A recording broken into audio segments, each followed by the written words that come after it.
મકર રાશિના જાતકો મહિનાની શરૂઆતથી મધ્ય ભાગ સુધી ખર્ચા વધારે થશે, પણ એ ખર્ચા સારી વસ્તુ માટે થશે. ઘરમાં રિપેરિંગ કે રિનોવેશન કે પછી લક્ઝરી વસ્તુ માટે એ ખર્ચા થશે.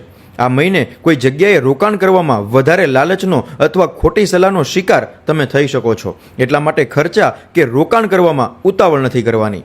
મહિનાના મધ્ય ભાગ પછી તમારા કાર્યક્ષેત્રનો ગ્રાફ નીચે જઈ શકે છે. ક્લાયન્ટ ઓછા થવા અથવા તમારા કામ માટે ફરિયાદ આવવા લાગશે એવું બની શકે છે. નોકરી કરતા લોકોને એમના કામમાં કારણ વગરની ફરિયાદ મળવાની શરૂઆત થશે.